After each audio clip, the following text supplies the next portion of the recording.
The image that traditional history has engraved in our minds about the fall of the greatest empire of the ancient world involves hordes of violent barbarians crossing frontiers, burning walls, and weak emperors being dethroned by the stroke of a sword. We learn in schools that Rome collapsed under the weight of external invasions and obvious military crises. However, hidden beneath the layers of dust in the deepest archives of Europe lies an inconvenient truth, a historical secret kept under lock and key by chroniclers and deliberately omitted from most modern textbooks. The collapse of Roman civilization did not begin on its distant borders, but within the bowels of its own power structure, through an invisible contamination, a self-inflicted economic degradation, and a silent conspiracy that involved the senatorial elite and the systematic poisoning of its own population.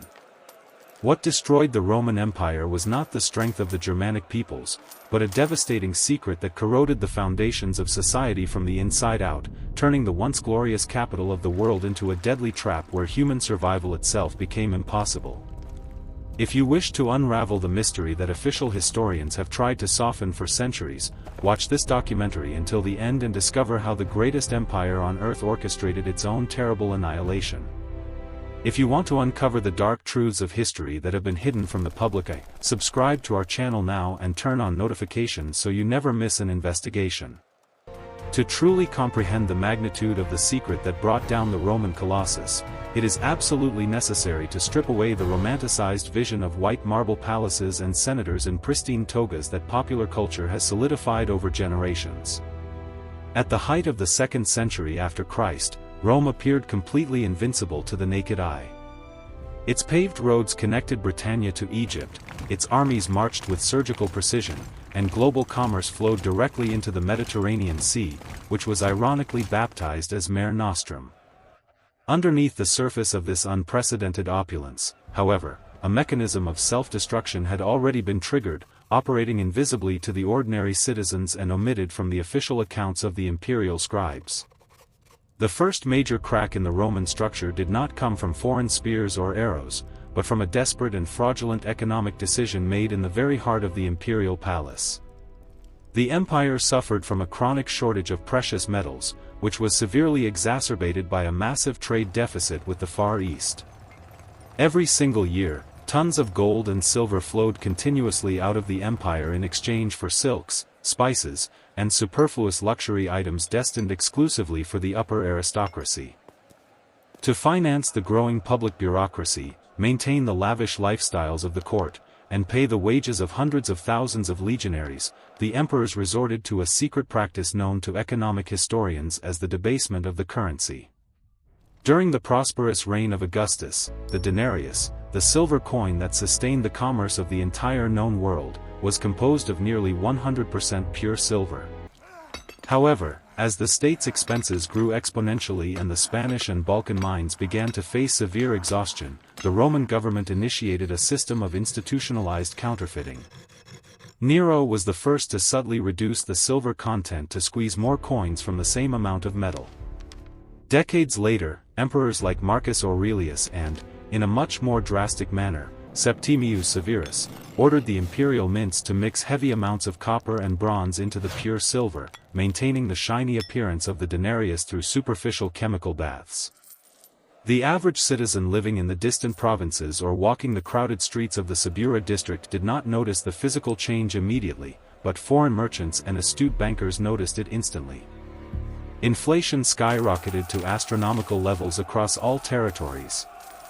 What had previously cost a single denarius began to cost hundreds of them within a matter of decades. The Roman currency completely lost its intrinsic value, transforming into practically useless pieces of base metal. This economic fraud utterly destroyed the Roman middle class, ruined the small independent farmers, and eventually forced the state to collect taxes not in coins, but in physical goods, grains, and forced labor. Trust in the financial system collapsed entirely, fragmenting the long-distance trade networks that had kept the empire cohesive for centuries. While the economy bled out in absolute secrecy, a tragedy of immense biological and technological proportions was unfolding inside the daily lives of Roman households, a fact that modern archaeology has unearthed but which conventional historical narratives frequently relegate to minor footnotes. Rome's obsession with technological progress and monumental engineering ironically paved the very path toward an unprecedented public health crisis. The famous aqueducts, celebrated for centuries as the absolute pinnacle of human civilization, transported millions of liters of pure water from the distant mountains directly into the heart of the cities. But the distribution of this water within the dense urban centers hit a silent and relentless killer. To channel the water into the massive public baths, luxurious senatorial palaces, and public fountains, Roman engineers utilized lead on a massive scale because it was a highly malleable metal, easy to melt, and incredibly abundant in the imperial mines. Lead pipes, known as fistulae, lined the entire hydraulic network of Rome. What the science of that era completely failed to understand, and what the Roman elite ignored while they bathed and drank, was the phenomenon of plumism, or chronic lead poisoning. As the water flowed continuously through the extensive pipe networks, small particles of lead detached and were ingested daily by the population, with special severity affecting the aristocracy, who possessed water piped directly into their private mansions. The chemical interaction between the lead conduits and the highly acidic water from certain mountain springs caused an invisible dissolution of heavy metals that entered the bloodstream of the Roman populace day after day, year after year. This was not a localized phenomenon, it was a structural contamination built directly into the pride of Roman civil engineering. The very network designed to bring life, cleanliness, and civilization to the heart of Italy was silently transferring a neurotoxic agent into the bodies of the men and women responsible for governing the Western world. The physical consequences were catastrophic but misdiagnosed by ancient physicians, who attributed the widespread ailments to the wrath of the gods or imbalances in bodily humors. Lead poisoning did not cause a quick and noisy death, it acted in a slow, insidious, and utterly devastating manner over years of exposure. The symptoms included extreme physical fatigue, terrible abdominal pains, widespread infertility, recurrent miscarriages among noble women, and, most alarmingly of all, severe neurological damage that resulted in dementia, paranoia, chronic aggressiveness, and a total loss of cognitive capacity. Contemporary historians and scientists point out that the violent eccentricity and apparent madness of several emperors and members of the Roman senatorial elite were not mere psychological personality traits or the fruit of inherently depraved minds, but rather the direct biological result of consuming contaminated water and drinking wine artificially sweetened with lead syrup, the dreaded sapa. This sweetening agent, produced by boiling unfermented grape juice down in pure lead pots, concentrated the toxic heavy metals to lethal degrees. The resulting chemical compound, lead acetate, was prized by Roman aristocrats for its unique ability to preserve wine and give it an exquisite, sugary flavor. It was consumed in immense quantities during the endless banquets of the ruling class. Consequently, the leadership of Rome plunged into a deep fog of mental deterioration and administrative incompetence at the exact historical juncture when the empire required the sharpest cognitive stability. While the common people suffered under the weight of crushing inflation, high rents in unstable wooden insulae, and systemic malnutrition, the health of the urban population rapidly declined, and the intellectual capacity of the ruling elite was thoroughly compromised. The empire was literally being corroded from within, its financial foundations turned to dust and its ruling elite suffering from chronic brain degeneration. Citizens began to lose all faith in the very idea of Rome, realizing that the state no longer protected them, but instead exploited them, taxed them heavily, and made them terminally ill. Social stability was nothing more than a fragile illusion, sustained only by the inertia of centuries of military glory. The institutional trust that had allowed a single city on the Tiber to conquer the entire Mediterranean basin was fracturing along lines of class, health, and economic reality. The proud structure of the Pax Romana was nothing but a hollow shell, ready to crack under the slightest external or internal pressure, because the biological core of its citizens and the financial integrity of its institutions had been completely compromised by greed, ignorance, and technological hubris. But the illusion was about to be shattered, because a true biological horror and a massive geopolitical betrayal were about to emerge from the shadows of the frontier to deal a fatal blow. But a quello era apenas o comico. The severe biological and economic weakening of Rome created the perfect environment for one of the greatest sanitary catastrophes of antiquity, an event that completely fractured the military backbone of the empire and was systematically downplayed by the political chroniclers of the era to avoid showing weakness to external enemies. In the year 165 after Christ, the legions commanded by co-emperor Lucius Verus returned from a highly successful military campaign against the Parthian Empire in Mesopotamia.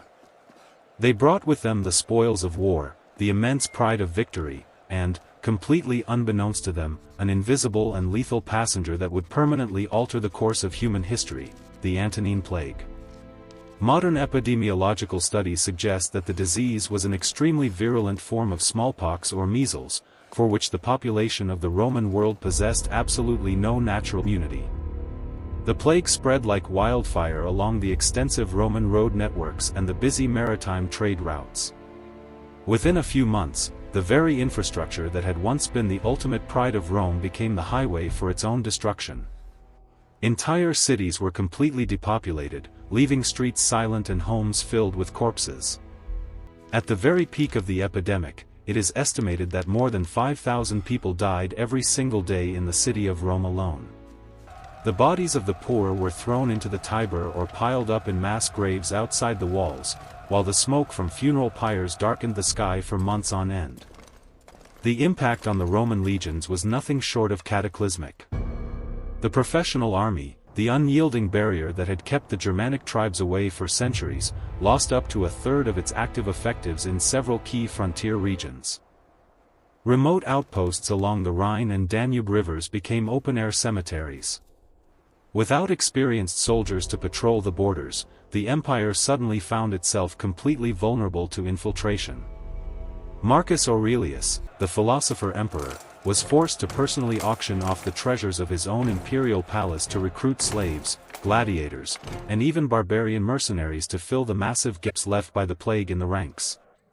The purity and absolute loyalty of the Roman legions vanished forever in that dark moment. The sudden vacuum of seasoned manpower meant that recruitment standards had to be discarded entirely. This biological shock hit at a time the imperial treasury was already depleted by currency debasement, making it nearly impossible to incentivize new citizens to take up arms. The psychological terror of the plague broke the societal spirit, causing mass desertions and a general refusal to participate in the civic duties that had sustained the state for generations. The very concept of Roman military supremacy was dying along with the men who carried the eagle standards. While the empire faced this existential crisis of health and defense, behind the closed doors of power in Rome, a silent and profoundly selfish conspiracy was being woven by the senatorial elite. The great landowners, the wealthy patricians who formed the core of the Senate, realized that the economic crisis caused by inflation and the severe lack of labor due to the plague could be heavily exploited for their own personal gain. Instead of supporting the necessary imperial reforms to save the state, the senators initiated a massive process of systemic tax evasion and aggressive land hoarding. As the small independent free farmers went completely bankrupt due to the abusive taxes levied by the imperial government to sustain the military machine, the wealthy senators bought up these lands for virtually nothing, expanding their immense agricultural estates, known as latifundia. These giant properties became practically self-sufficient and entirely immune to the actual authority of the emperor. The Roman agrarian elite began to construct fortified villas deep in the countryside, effectively withdrawing their wealth, their political influence, and their loyalty away from the capital city. They created a literal state within the state, where impoverished peasants, desperate seeking protection against invading barbarians and against the ruthless imperial tax collectors, submitted themselves entirely to the control of the landlords in a labor regime that directly prefigured medieval feudalism. The central government became increasingly desperate for revenue as these immense tracts of land were effectively removed from the tax rolls through senatorial legal maneuvers and political corruption. The burden of funding the state fell entirely on the urban middle classes and the remaining free peasants, driving them further into absolute destitution. This concentration of wealth in the hands of an unaccountable few completely broke the unwritten social contract of the Roman world. The elite no longer invested their fortunes into public works, games, or civic infrastructure. Instead, they hoarded physical assets, grain supplies, and silver bullion within their private strongholds. This total withdrawal of the senatorial elite from public responsibilities deprived the Roman government of its primary source of tax revenue and capable leadership. The deep patriotism that had once defined the Republic and the early empire was entirely replaced by a frantic pursuit of individual profit and aristocratic self-preservation. Whenever emperors attempted to forcefully confiscate the hidden riches of the senators to finance the defense of the provinces, they were met with elaborate assassination plots, military coups, and incredibly destructive civil wars. The direct result of this internal betrayal was the emergence of a vicious cycle of political instability known as the crisis of the 3rd century. During a chaotic period of 50 years, Rome had more than 20 legitimate emperors and dozens of temporary usurpers. The vast majority of them ruled for only a few months before being brutally assassinated by their own troops, who routinely sold the imperial throne to the highest bidder. The centralized government of Rome had become a complete legal fiction, the empire was fragmented into rival pieces, and the authority of Rome did not extend much further than the walls of the capital itself. Each provincial army proclaimed its own commander as emperor, leading to fratricidal conflicts that tore across the countryside, destroying fields, burning cities, and slaughtering the very population the army was meant to protect. The infrastructure of the empire began to decay rapidly during this prolonged anarchy, as no single ruler held power long enough to fund repairs or maintain public order. In parallel, severe environmental degradation in the vital agricultural provinces rapidly accelerated the collapse. The relentless pursuit of grain to feed the idle urban population of Rome through the Annona, the free distribution of wheat, led to the severe exhaustion of the soil in North Africa and Sicily. Entire ancient forests were cut down completely to provide wood for the continuous smelting of metals and to heat the massive public baths. The resulting soil erosion destroyed fertile arable lands, triggering artificial droughts and widespread collapses in food production. Rome, the metropolis of over 1 million inhabitants, now depended on an extremely fragile and geographically distant agricultural supply chain that could be severed at any moment by pirates or rebels. The topsoil was washing into the sea, turning once lush fields into arid wastelands, while the grand administrative machinery of the empire could do nothing but demand higher yields from a dying landscape. The combination of agricultural failure, rampant political assassination, and senatorial treason left the western provinces completely vulnerable. The grand facade of Rome was still standing, but the interior structure had been completely hollowed out by its own elite. What they discovered next shocked the world. The structural decomposition of the Roman world, intricately forged over generations through the subversion of the monetary system, systemic neurological contamination, and the geopolitical abdication of its financial elite, collided directly with a planetary phenomenon that conventional historiography rarely integrates into the direct narrative of the Western collapse, a catastrophic, long-term climatic shift known to contemporary paleoclimatologists as the termination of the Roman warm period. For nearly 4 centuries, coinciding with the rise of the Republic and the consolidation of the early empire, the Mediterranean basin and Western Europe had enjoyed a rare, highly anomalous epoch of stable, warm, and exceptionally humid weather. This specific ecological window had facilitated unprecedented agricultural yields, allowing the intensive cultivation of cereal crops even at high elevations and northern latitudes, effectively stabilizing the volatile food supply chains required to feed vast urban aggregates and massive standing military forces across faraway borders. However, precisely as the 4th century after Christ progressed, this benevolent climate paradigm collapsed entirely. The planet entered a severe, multi-decadal cycle of accelerated global cooling, solar irradiance decline, and prolonged regional droughts. Modern analysis of microfossil records, alpine glacier retreat patterns, and tree-ring data reveals that this environmental shock was severely compounded by a sequence of massive, highly disruptive volcanic eruptions in the northern hemisphere, which expelled immense quantities of sulfur aerosols into the upper stratosphere, reflecting solar radiation back into space and inducing an artificial, prolonged volcanic winter. This climatic deterioration fundamentally destabilized the ecology of the Central Asian steppes and the dense, subarctic forest zones of northern Europe. Millennial pastures dried up into barren tundras, vital river systems remained completely frozen for unprecedented periods of the year, and the subsistence agricultural yields of the various Germanic, Slavic, and nomadic tribal confederations failed consecutively for years on end, triggering a massive, existential regional famine. This systemic environmental disaster forced vast migrations of entire populations on an absolute, unprecedented scale. These were not traditional, organized military invasions designed to conquer territory or win martial renown.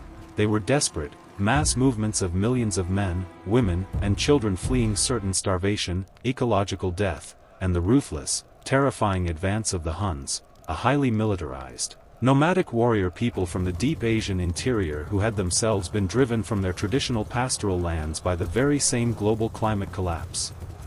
As these desperate masses pressed westward, they created a domino effect of human migration that rapidly converged upon the natural river frontiers of the Roman Empire. When hundreds of thousands of Thervingian and Greuthungian Goths suddenly arrived on the northern banks of the Danube River in the chaotic summer of the year 376, they did not assemble in battle formation. Instead, they collapsed in absolute exhaustion, crying out and begging the Roman border officials for political asylum, basic sustenance, and lands to cultivate inside the safety of the imperial boundaries. The institutional response of the Roman administrative apparatus to this unprecedented humanitarian and geopolitical crisis was thoroughly corrupted by the very decay that had hollowed out its domestic institutions. The local frontier commanders, heavily insulated from accountability and driven by predatory greed, viewed the immense vulnerability of the displaced Gothic refugees not as a profound structural threat to the state, but as a golden opportunity to accumulate personal fortunes through black market exploitation.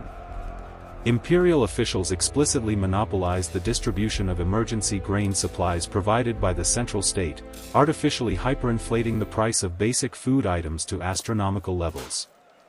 When the refugees' personal wealth was completely exhausted, these corrupt Roman administrators forced the desperate Gothic chieftains to systematically sell their own children into chattel slavery in exchange for nothing more than the putrid, contaminated meat of slaughtered feral dogs. This profound systemic cruelty, executed by a broken bureaucracy, transformed a population that actively desired integration into a deeply traumatized, heavily armed, and vengeful enemy trapped directly within the borders of the empire. In the year 378, the unmitigated rage of the exploited refugees erupted into a massive, widespread rebellion that engulfed the Balkan provinces. Emperor Valens, reigning from Constantinople and desperate to secure a glorious military victory without sharing the prestige with his Western counterpart, marched the elite field army of the Eastern Empire directly into the region to suppress the revolt. The resulting confrontation, known to history as the Battle of Adrianople, shattered the myth of Roman military supremacy forever. The highly rigid tactical formations of the Roman infantry, severely exhausted by forced marches through scorching heat and completely deprived of accurate reconnaissance, were completely surrounded, outflanked, and systematically annihilated by the heavily armored Gothic cavalry. Two-thirds of the Eastern Roman field army, including 35 high-ranking tribunes and senior commanders, were slaughtered on the battlefield. Emperor Valens himself was cut down in the chaos, his body burned beyond recognition in a peasant's hut, never to receive an imperial burial. The geopolitical consequences of Adrianople were completely irreversible. The military backbone of the empire had been broken in a single afternoon. The state was no longer capable of field dressing its losses because the domestic population of Italy and the western provinces had been entirely alienated from the civic duty of military service. Decades of heavy lead poisoning had induced widespread physical lethargy and demographic stagnation across the traditional recruitment pools, while the independent peasantry had been completely absorbed into the private serfdom of the senatorial latifundia. Independent Roman citizens routinely utilized every desperate measure available to escape conscription, including the systematic self-mutilation of their own right thumbs, a practice so widespread that the imperial government was forced to pass draconian laws executing those who avoided the draft, yet still failed to secure the necessary manpower to defend the frontiers. Faced with an absolute, catastrophic deficit of native soldiers and an empty treasury incapable of funding long-term professional recruitment, the Western imperial court at Ravenna adopted a desperate, short-sighted, and ultimately suicidal policy. the total, unmitigated barbarization of the military apparatus. The state began to sign comprehensive legal treaties known as fodera, which legally admitted entire armed barbarian tribes into the interior provinces of the empire, bypassing the traditional integration process entirely. Under these treaties, these foreign groups, designated as federates, *federati*, were granted immense tracts of imperial land and paid direct subsidies from the state treasury. In return, they were expected to fight as mercenary standing units under the exclusive command of their own native tribal kings and warlords.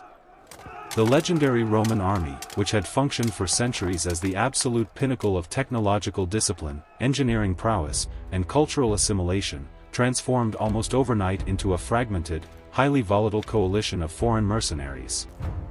These new soldiers did not speak Latin, possessed absolutely no psychological investment in the continuous survival of classical civilization, and viewed the decaying institutions of Rome with a mixture of martial contempt and pragmatic opportunism. The security of the Mediterranean world was now entirely dependent upon the swords of the very people the empire had spent centuries violently subjugating. The wolf had not only been invited into the sheepfold, but it had been explicitly hired to guard the sheep. Within a few short decades, high-ranking generals of barbarian extraction, such as the Vandal-born Stilicho and the Swabi-Germanic warlord Ricimer, realized that the Western emperors were nothing more than fragile, disposable puppets. These military commanders began to systematically depose, manipulate, and assassinate the occupants of the Western throne whenever imperial policies conflicted with their personal survival or the financial demands of their tribal troops. The formal machinery of the state was now completely subservient to the raw, untamed power of foreign mercenary armies camped directly on the sacred soil of Italy. But there was something hidden deep within the cultural transformation of the era that no one had noticed. The material and structural breakdown of the Western Roman Empire was accompanied by a profound ideological, psychological, and spiritual transformation that fundamentally severed the ancient bond between the Roman citizen and the classical state. This internal metamorphosis is one of the most heavily sanitized chapters in ancient history. Traditional narratives frequently present the rapid Christianization of the Roman world, catalyzed by Emperor Constantine's Edict of Milan in 313 and finalized by Emperor Theodosius's Edict of Thessalonica in 380, as a harmonious process of cultural unification that seamlessly rescued the crumbling empire. The inconvenient truth, deeply buried beneath the heavily biased accounts of late antique church chroniclers, is that this sweeping religious transition acted as an ideological sledgehammer. It shattered the core civic theology that had sustained Roman resilience for over a millennium, transforming a society built on temporal, martial excellence into an introspective populace increasingly detached from the existential survival of the secular state. To understand the sheer magnitude of this spiritual rupture, one must dissect the psychological framework of the classical Roman world. For centuries, Roman identity was anchored in the Pax Deorum, the sacred covenant between the state and the ancient gods. Civic duty, military service, and political leadership were not merely administrative responsibilities, they were deeply solemn religious obligations. The glory of the Republic and the early empire was explicitly viewed as the direct reward for collective architectural, legal, and martial devotion. When this ancient theological framework was systematically dismantled by imperial decree, the psychological anchor of the population was violently uprooted. The traditional altars, such as the sacred altar of victory in the Roman Senate chamber, were forcibly removed. The timeless rituals that had sustained the collective psyche during the darkest hours of the Punic Wars and Germanic invasions were abruptly criminalized as pagan superstition. This massive cultural erasure created a profound identity crisis across all echelons of Roman society, pitting families against each other and breeding an atmosphere of internal suspicion, alienation, and ideological fracture at the exact historical moment when absolute unity was required to withstand the pressures of global climate migration. The historiography controlled by the newly empowered ecclesiastical authorities went to extraordinary lengths to obscure a devastating reality. The institutional church began to systematically compete with the imperial state for the dwindling material wealth and human talent left in the western provinces. As the Western Roman treasury plunged into absolute bankruptcy due to the tax evasion of the senatorial latifundia owners, immense economic assets were permanently removed from the state's reach through donations to ecclesiastical institutions. Wealthy aristocrats, seeking to protect their vast fortunes from the predatory demands of imperial tax collectors, routinely transferred ownership of entire estates to the church, taking advantage of the absolute tax immunities granted by Christian emperors. Magnificent basilicas were constructed at staggering costs using materials salvaged from classical civic structures, diverting vital resources away from the urgent maintenance of decaying public infrastructures.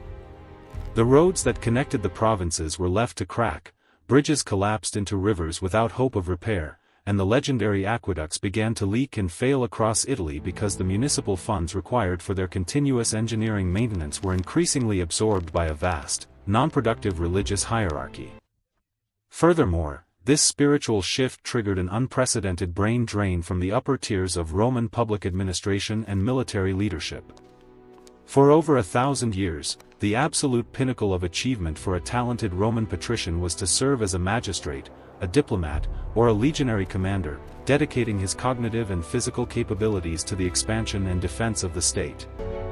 In the late 4th and 5th centuries, however, a completely different societal ideal took hold. The most intellectually gifted and politically influential figures of the Roman aristocracy, men like Ambrose of Milan, Jerome, and Augustine of Hippo, explicitly rejected careers in the imperial service.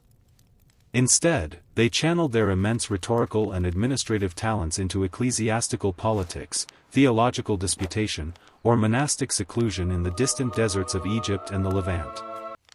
The traditional Roman virtue of virtus, which once signified physical courage, martial discipline, and unyielding dedication to the geopolitical survival of the fatherland, was radically redefined to mean spiritual asceticism, theological orthodoxy, and the preservation of monastic celibacy. The earthly empire was increasingly portrayed by leading intellectuals as a transitory, corrupted entity destined for destruction, leading ordinary citizens to view the ultimate survival of the secular state with profound indifference. Why should a man risk his life, his health, and his sanity to defend the corrupt, tax-heavy borders of an earthly realm when his absolute, overriding priority was the salvation of his immortal soul and preparation for the impending kingdom of heaven? While the psychological and spiritual foundation of the Latin West was experiencing this systemic fragmentation, a structural betrayal of monumental proportions was executed from the very top of the imperial hierarchy, the final, permanent division of the Roman world into two entirely separate, competing geopolitical entities. In the year 330, Emperor Constantine had committed what traditional Roman conservatives viewed as the ultimate act of institutional treason. He formally transferred the imperial capital away from the historic banks of the Tiber to the strategic, deeply fortified site of Byzantium on the Bosphorus, christening it Constantinople, the New Rome. This was not a mere administrative relocation, it was a permanent redirection of the entire wealth, demographic energy, and political focus of the Mediterranean world toward the east. Constantine and his successors recognized that the eastern provinces, including Egypt, Syria, Asia Minor, and Greece, were vastly wealthier, more densely populated, and economically self-sustaining, whereas the western provinces were geographically overextended, financially depleted, and exposed to relentless frontier pressures. Following the death of Emperor Theodosius I in 395, the empire was formally split between his two young sons, Arcadius in the east and Honorius in the west, establishing a permanent institutional division that utterly doomed the old city of Rome. The Eastern Roman Empire possessed an incredibly efficient bureaucracy, absolute control over the lucrative silk and spice trade routes with Asia, and a secure agricultural heartland in the Nile Delta that insulated its population from famine. The Western Roman Empire, conversely, was left completely isolated in its poverty, saddled with thousands of miles of collapsing frontier lines along the Rhine and Danube, and dependent on a crippled domestic economy dominated by tax-evading senatorial elites. The relationship between the twin courts of Constantinople and Ravenna rapidly degenerated into deep geopolitical rivalry and mutual sabotage. The wealthy Eastern court routinely prioritized its own immediate security at the direct expense of the West. Whenever massive barbarian confederations, such as the Visigoths under King Alaric or the Ostrogoths under Radagaisus, threatened the Balkan borders of the Eastern Empire, the ministers in Constantinople routinely utilized their immense gold reserves to bribe the barbarian kings. They explicitly redirected the invading armies toward the western provinces, effectively purchasing safety for the east by unleashing catastrophic violence upon the defenseless populations of Italy, Gaul, and Hispania. The Western court, retreating behind the impenetrable marshes of Ravenna, watched in absolute helplessness as its remaining territories were systematically carved up.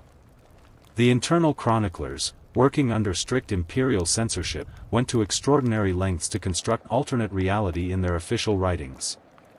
They composed elaborate panegyrics praising the non-existent victims of weak emperors, completely omitted the loss of entire provinces from the public records, and maintained a desperate facade of imperial continuity. But the stark reality could no longer be covered up by the desperate propaganda of a dying state. The Western Roman treasury was empty. It could no longer afford to pay its barbarian federate troop, by the compliance of its generals, or import the vast quantities of grain necessary to feed the urban populations. The currency had been degraded to the point of utter worthlessness, long-distance commerce had ground to a halt, and the social contract that had bound the provinces to the capital was completely broken. The grand facade of Roman civilization was standing on nothing but memories and dust, waiting for the final, inevitable hand to rip away the remaining mask of imperial legitimacy. But the ultimate truth of how the end arrived was still hidden. The long, agonizing path of Rome's systemic undoing finally culminated in the year 476 after Christ, a date permanently etched into modern textbooks as the definitive, catastrophic end of the Western Roman Empire. History classes routinely teach that this was a moment of sudden, earth-shattering apocalypse, where a terrifying barbarian tide violently smashed the final remnants of the ancient world. But the most inconvenient truth of this entire historical investigation, the supreme secret kept hidden behind centuries of institutional myth-making, is that the final fall of Rome was so quiet, so hollow, and so entirely bureaucratic that the people who lived through it barely even realized it had happened. There was no epic final siege, no magnificent clash of civilizations on the step of the Capitol, and no desperate last stand by legendary legions. What occurred was simply the cold, formal execution of a death certificate for a patient that had already been biologically, economically, and socially dead for generations. The final act of this geopolitical tragedy was set in motion when a Germanic military commander named Odoacer, a leader born from the very barbarian federati forces that Rome had hired to protect itself, led a widespread mutiny of foreign mercenary troops inside Italy. The imperial treasury, thoroughly drained by centuries of currency debasement and massive aristocratic tax evasion, could no longer provide the land grants or gold coins necessary to satisfy the mercenary army. Odoacer marched his forces directly upon the imperial court at Ravenna, effortlessly brushing aside the non-existent defenses of the state.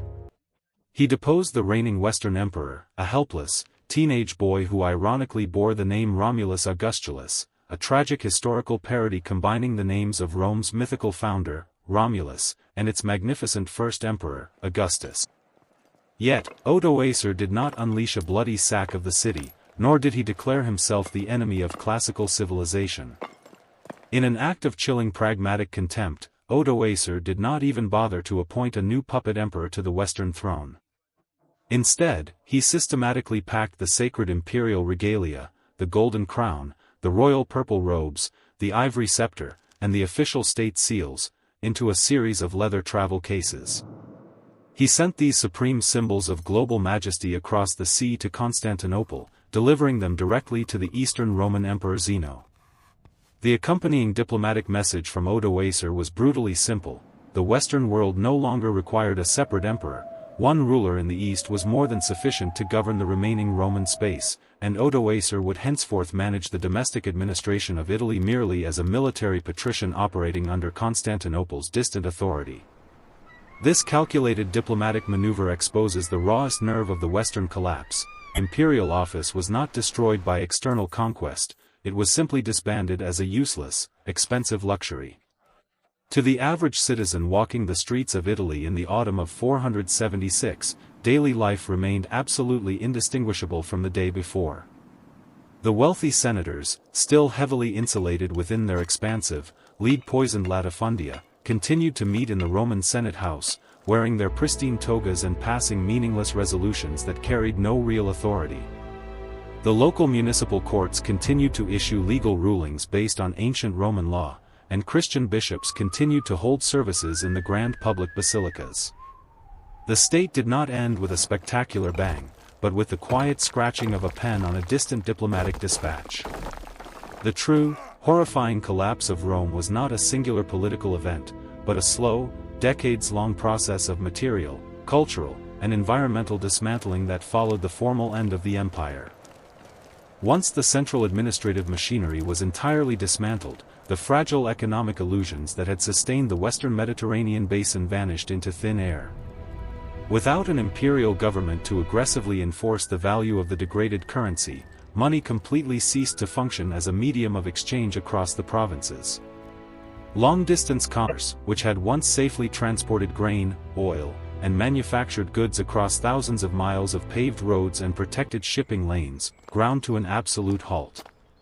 The specialized economy of the classical world fractured into isolated, primitive survival pockets.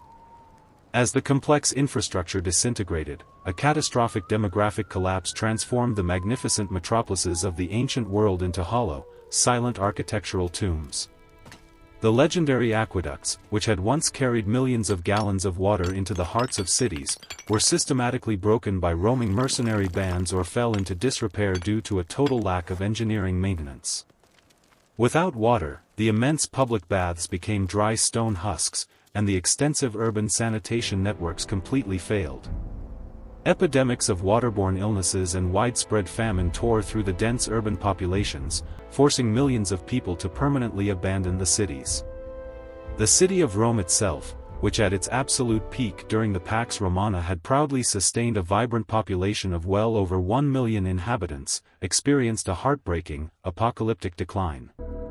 The grand marble theaters, the colossal Colosseum, and the expansive imperial palaces were slowly abandoned to nature.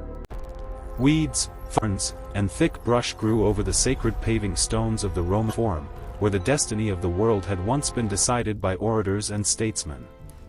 By the 6th century, the population of the out-of-date capital of the world had dwindled to fewer than 30,000 ghosts, impoverished, illiterate survivors huddled in mud shacks built inside the decaying brick arches of ancient monuments, using the priceless marble statues of gods and heroes to harvest lime or patch their crumbling livestock pens. The local inhabitants literally began to refer to the historic center of Rome as the Campo Vaccino, the cow pasture. This is the profound, terrifying truth that traditional history books work so diligently to hide or soften. A global superpower can completely erase its own civilization from the face of the earth through a sequence of internal, self-inflicted betrayals. It is far more comforting for modern societies to believe that Rome was simply the innocent victim of unstoppable, catastrophic external forces, such as overwhelming barbarian invasions or sudden natural disasters. To admit the truth requires us to look directly into a dark, eternal mirror and confront a devastating socio-political reality. The greatest empire the world had ever known was meticulously hollowed out by its own ruling class long before the first barbarian warrior ever crossed the frontier. The ultimate destruction of Rome was driven with mathematical precision by the unchecked greed of an elite senatorial class that prioritized its immediate private wealth over the existential preservation of the state, aggressively evading taxes and hoarding land while the public infrastructure bled to death. It was driven by an institutionalized financial fraud that systematically eroded the public trust through currency debasement, destroying the economic security of the middle class. It was driven by technological arrogance that lined the very lifeblood of the capital with neurotoxic lead, physically and mentally crippling its leaders at the precise historical juncture when cognitive stability was most desperately needed. And it was driven by an ideologic fragmentation that completely alienated the common population from the concept of civic duty and national defense, leaving the survival of the state in the hands of unaligned, volatile foreign mercenaries.